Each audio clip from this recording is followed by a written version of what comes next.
नमस्कार, मैं हूं मुकेश सिंह और आप देख रहे हैं खबर हर पल। बिना गलती के जब आप पर रेप जैसा आरोप लग जाए तो उस वक्त आप पर क्या बीतेगी, और जब बिना गुनाह के आपको जेल की यातनाएं सहनी पड़े तो आपको कैसा लगेगा। और फिर एक दिन आपको यह मालूम हो कि जिस गुनाह के आरोप में आपको जेल हुई थी, आज उस गुनाह से आपको आरोप मुक्त किया जा रहा है, तो उस वक्त आपको कैसा महसूस होगा। और दूसरी तरफ जिस महिला ने रेप का आरोप लगाया और उस आरोपी को कोर्ट ने बरी कर दिया, तो आप समझ सकते हैं कि अदालत के निर्णय के बाद से उस पीड़ित महिला पर क्या गुजर रही होगी। ये एक गंभीर मसला है और इस पर सरकार को ध्यान देने की अत्यंत आवश्यकता है, क्योंकि देश के भीतर इस तरीके के कई निर्णय आए हैं जिसमें न्याय से वंचित कौन रह गया, इस निष्कर्ष तक नहीं पहुंचा जा सका। ऐसे बहुत फैसले हुए हैं देश के भीतर, लेकिन आज मैं जिस आरोप और रिहाई की जिक्र कर रहा हूं वो 8 साल पुराना मामला है। और उस 8 साल पुराने मामले में 21 मई 2021 को गोवा के जिला सत्र न्यायालय ने रेप के आरोपी तरुण तेजपाल को बरी कर दिया। अब आप यहां कहेंगे कि ये तरुण तेजपाल कौन है, तो अब मैं आपको सिलसिलेवार तरीके से एक एक करके पूरे मामले से रूबरू करा देता हूं और तरुण तेजपाल से परिचय भी करवा देता हूं।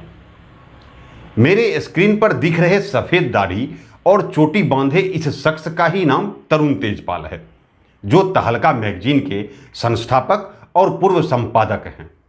तहलका मैगजीन देश के जाने माने और खासकर तरुण तेजपाल स्टिंग ऑपरेशन के लिए प्रसिद्ध है। तरुण तेजपाल स्टिंग करने के मामले में काफी माहिर माने जाते हैं। उस तहलका मैगजीन की शुरुआत करने से पहले तरुण तेजपाल देश की प्रसिद्ध पत्रिका इंडिया टुडे और आउटलुक में बतौर वरिष्ठ पत्रकार के रूप में काम कर चुके हैं। तरुण तेजपाल के तहलका मैगजीन के एक स्टिंग ने तत्कालीन अटल बिहारी वाजपेयी के नेतृत्व वाली एनडीए सरकार को काफी दिक्कतों में डाल दिया था। उस स्टिंग की वजह से भाजपा के अध्यक्ष बंगारू लक्ष्मण को जेल जाना पड़ा। साथ ही जया जेटली के लिए परेशानी का सबब भी बन गया था वो स्टिंग ऑपरेशन। इतना ही नहीं, उस स्टिंग की वजह से उस समय रक्षा मंत्री रहे जॉर्ज फर्नांडिस को अपने पद से इस्तीफा देना पड़ा था। और वर्ष 2002 के गोधरा कांड में भी काफी कुछ खुलासे किए थे तरुण तेजपाल ने, जिसके कारण तत्कालीन गुजरात सरकार और मुख्यमंत्री नरेंद्र मोदी को भी सख्ते में डाल दिया था, जिसके छींटे आज भी देखने और सुनने को मिल जाता है। और इतना ही नहीं, वर्ष 2013 में एशिया वीक ने तेजपाल को एशिया के 50 सबसे शक्तिशाली पत्रकारों में एक माना, तो वहीं बिजनेस वीक ने उन्हें एशिया के उन 50 नेताओं में से एक माना जो एशिया में होने वाले बदलाव के अगुवा हैं। तरुण तेजपाल के उस स्टिंग के सामने आने के 20 महीने के बाद ब्रिटेन के गार्जियन अखबार ने इस स्टिंग की तुलना अमेरिका के वाटरगेट मामले से करते हुए तेजपाल को भारत का सबसे सम्मानित पत्रकार कहा था।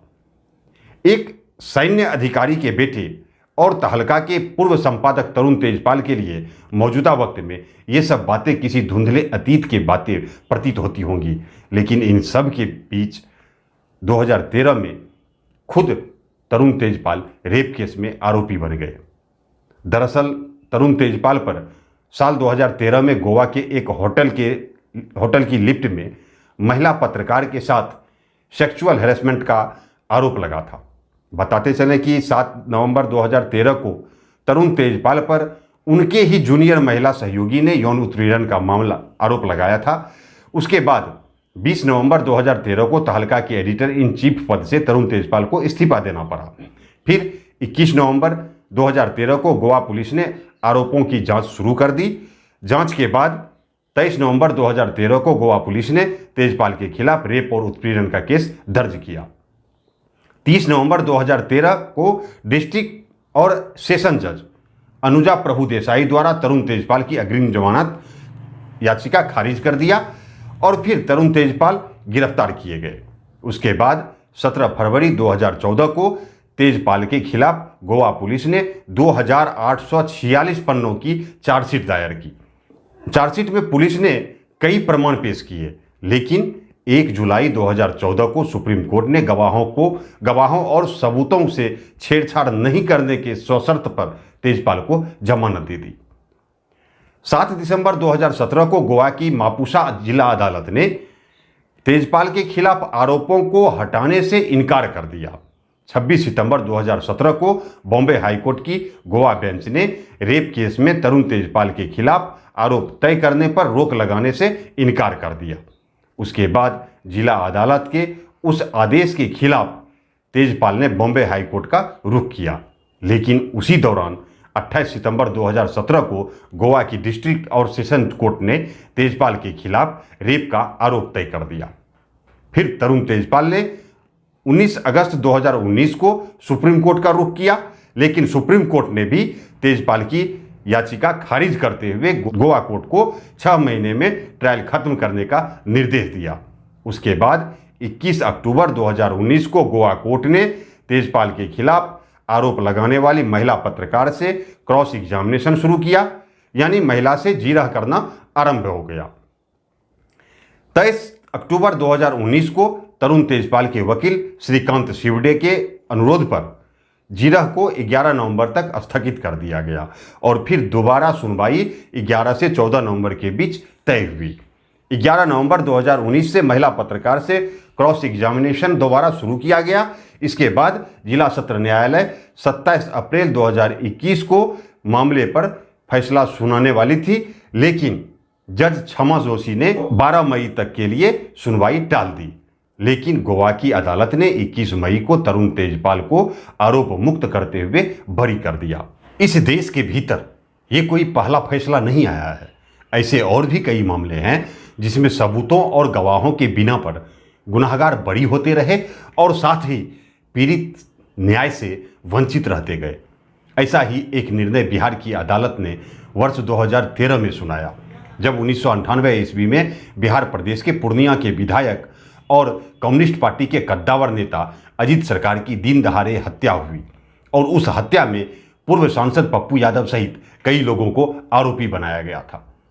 अजीत सरकार के हत्या के केस में पप्पू यादव करीब 10 वर्षों तक जेल में रहे और फिर वर्ष 2013 में अदालत ने उन्हें बरी कर दिया था।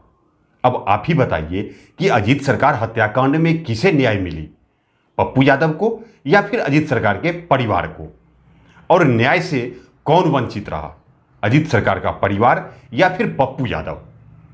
और अब यहां एक बार फिर गोवा कोर्ट के निर्णय ने इस बात पर बहस छेड़ दी है कि यहां न्याय किसे मिले, तहलका के संस्थापक तरुण तेजपाल को या फिर उनके महिला सहकर्मी को?